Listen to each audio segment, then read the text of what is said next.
This is my beautiful Buell XB12S. This is the clothing that I wear when I ride my BB.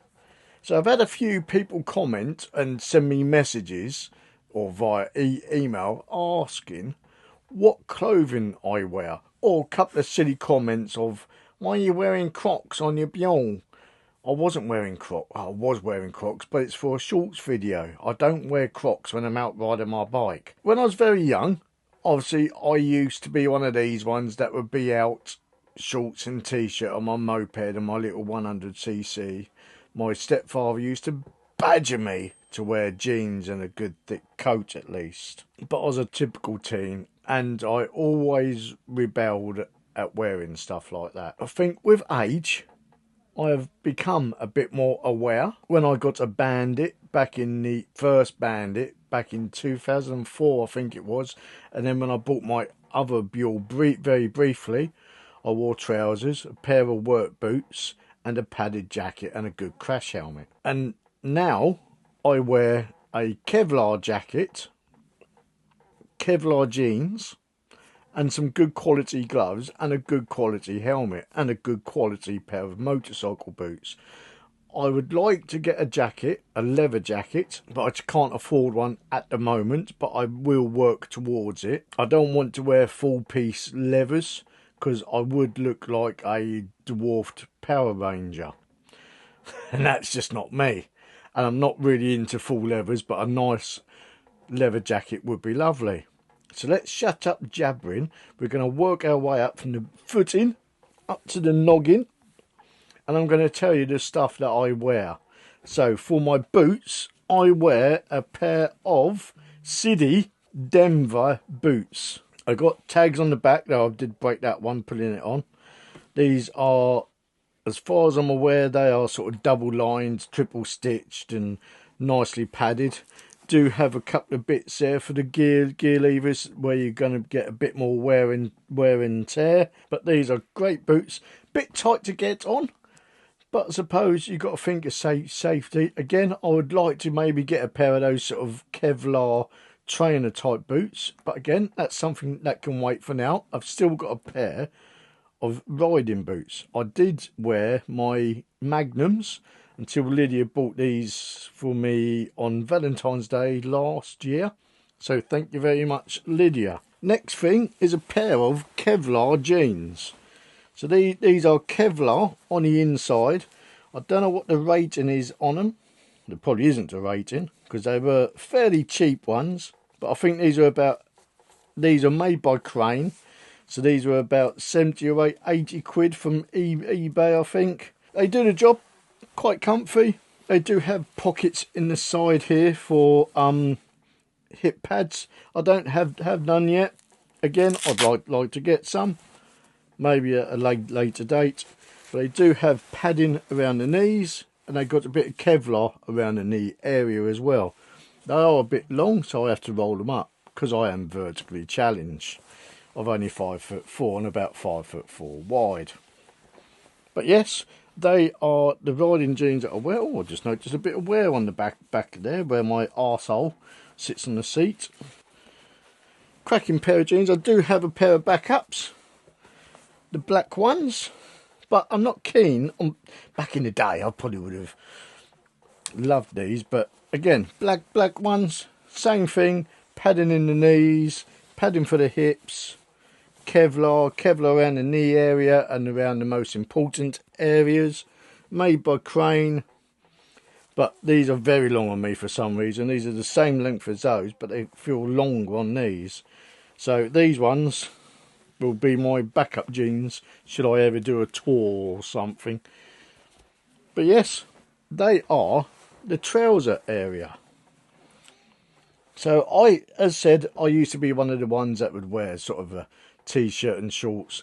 I've seen a post recently, or a reel on Facebook, some chap wearing a padded jacket and a pair of shorts and a pair of trainers.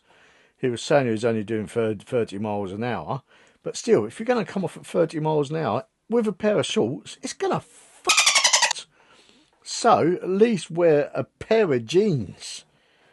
a basic pair of jeans. As said, these were 70, 80, maybe 90 quid a pair.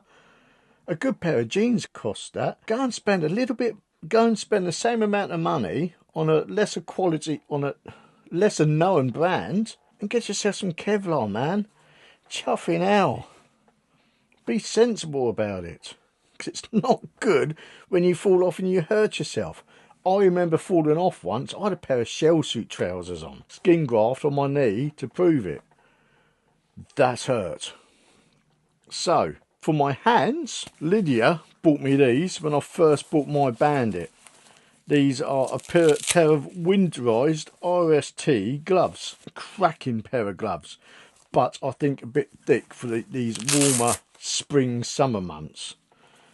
But they're lovely. They're really nice, thick. I don't think you can use your phone in them, which is a bit awkward. But you can't use your phone when you're riding anyway. You just have to take them off, won't you? That's fine. Suck it up, buttercup. But yeah, nice bit of padding around the knuckles, around the tops of the fingers. Usual sort of stitching. RST quality. Good pair of gloves. I think these are about 70 quid, I think. Nice pair of gloves. I've also got a pair of RST heated gloves, which again Lydia bought for me for Christmas. So these are battery powered. You have a little battery pack in there, and these heat up. You've got 3 stages of heating. Might even need, that'll be the warmest, that'll be the medium, that'll be cool. Not cold not cooling your hands down, but slightly warm. I've worn these a couple of times. My father-in-law borrowed these as well when he went out on some kind of cruise, Arctic cruise, and he said these were absolutely amazing, that they were so hot he even had to take them off briefly. Cracking pair of RST gloves. Again, knuckles for should you fall off or you need to punch a window or someone. Not that I'd ever condone anything like that. Padding around the old tops of the fingers there and areas like that. And the areas where you're going to lay your hands down should you go bit Pete Tong. But again, plenty of stitching, cracking pair of gloves. I think these are about £170. So bit more money. But if you enjoy riding in the winter months, I don't so much. But these will come in handy for the colder days. Cracking pair of gloves. When the weather started getting warmer on my Bandit, the RST gloves are getting a bit sweaty. So I went and bought a pair of Alpinestyle.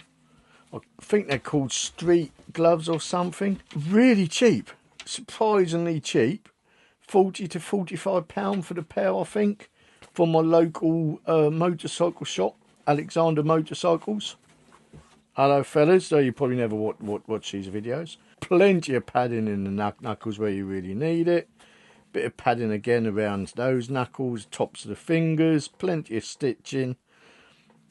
Bit of padding around the palm area as well, should you ever decide to kiss the tarmac. You can use the phones with these as well. Only problem I did find, they're not really heat proof.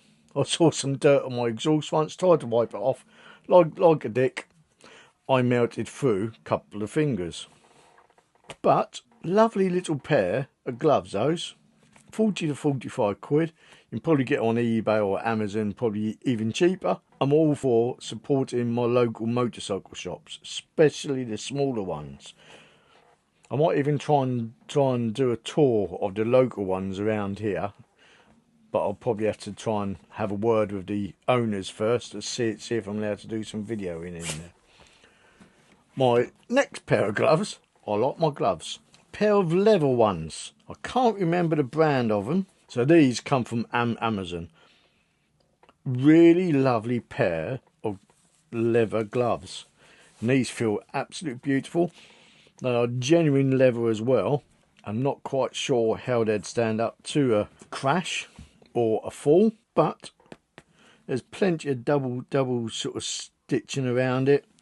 You've got the padding where you need it in the most areas, and bits on the knuckles, and around there again on the knuckles. but these are only 30 quid from Amazon, and they feel lovely to ride. Once you break them in, oh, they are a lovely pair of gloves. I do like these a heck of a lot. All these items of clothing as well, I'll try and post in the description below, or where I got them from, the links to them. But they are my gloves. Love those thin pair of summer riding gloves, and that smell of leather as well. Oh, saucy. Now, I've had a couple of people comment on my jacket. So this is a Kevlar lined, and please excuse the attention-seeking dogs. This is my Kevlar lined flannel. I do like a flannel shirt, which I got from Evolution Custom Motorcycles down at Hersden near Canterbury. A cracking little shop, and they got a wide range of colours and leather jackets and all that, so I might have to pop in there and get my leather jacket maybe at some point. But yes, Kevlar lined, double breasted pocket. Oh, I've got an ND filter in there, but put that in my little box before I forget it. Does have inner pockets as well, which is handy for when you're carrying your phone and stuff. The only downside to this jacket that I don't really like is there's no pockets there. I'd like some pockets so when you're riding along you've got something stuffed in there, something minor maybe. But yes, so this has Kevlar all the way through it. It's fully lined with Kevlar. Padding on the shoulders, padding on the elbows. All this padding can be taken out, as it can with the jeans as well. And the spine protector, though I'm not sure what the rating is on this. I wouldn't have thought it would be a great rating, because it was only a cheapish jacket. And it's in my favourite colours, black and orange. Very much Harley-like, isn't it? I can't see a label for what the rating is on this, but again, I will post links to these, and if I can find a rating for it, I will post a link to that. I'll probably put it in here, about here. But I love this jacket. When I first got my Bandit, I had my gloves and I had my Dickies jacket and a hoodie and a pair of normal jeans, and my helmet of course. On the warmer days, now I might wear a t-shirt, a hoodie, and this jacket, and this protective gear down here. On the colder days, I'll probably wear this and another jacket over the top to help keep in some heat. Cracking little jacket, that. Love that. My snood, which I've got for my snowboarding days. I've got a few of these in my drawer up in the bedroom, a flame coloured one. I've got a really old bandana as well from when I was 18, 19 years old. Blimey. But that bandana sits in my drawer. I don't want to take it out because it's very nice. Well, very nice. Memories. Bandana over the face. Keep your face nice. Bandana. Snood, sorry. Again, not always wear one of those, but try to as much as possible, because you don't want bugs hitting you. As for saying bugs, I remember once wearing a t-shirt and shorts, and I had a bug go down my t-shirt. It was a wasp. It stung me 3 times. That hurt when you're riding a moped. The final bit for my noggin is my AGV. I'm trying to think of the make of it. The model of it. I can't remember. But again, my AGV helmet. I'd like to get a Simpson helmet at some point, but again, I might have to save up some pennies when I'm working again, and I might go on a bit of a spending spree to get myself a leather jacket, a nice Simpson helmet. I've seen the Simpson Buell helmet, but that's 800 quid. That's a bit much. It's forged carbon. But I will try and get a Simpson helmet. But this one does a job. Plenty of vents, double lined visor to stop it steaming up. Got its little sun visor as well, so I never really need to worry about wearing sunglasses. Yeah, again, Lydia bought this for me when I bought my Suzuki Bandit, because my Suzuki Bandit was a Christmas present. It's now gone. I'm trying to source out where it is, so I might try and buy it back. So that is my range of clothing.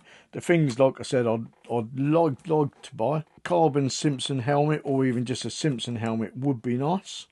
A leather jacket, maybe another pair of jeans or two, and the trainers, the Kevlar lined motorcycle trainers. Dionysi are they, or something like that. Anyway, I don't know how to pronounce the name. Shame Vans don't do any, ain't it? That is my full range of riding gear. Obviously, on my helmet, I do have my chin mount as well, which come all the way from America. But we've got a good one coming up on this with my leaky fork seals, which I'm going to try and get. Should be here in a couple of days. I'm going to try and do the fork seals on this. There's some special tools I'm meant to need. I'm going to try to avoid spending 40-50 quid on specialist tools, and I can do it with bits from B&Q. So watch out for that video coming up, hopefully next Friday. So anyway, I'm going to shut up jabbering now. If you've enjoyed this video, give the old like button a little fumble. You know you want a little fumble. And if you aren't subscribed, just give the subscribe button a quick tickle. Doesn't cost nothing. Helps out the channel greatly. Adios amigos. Buenos noches. Subscribe here. Another video here which you'll love, whatever it is. Adios amigos. Buenos noches. Let's get these seals done. Goodbye.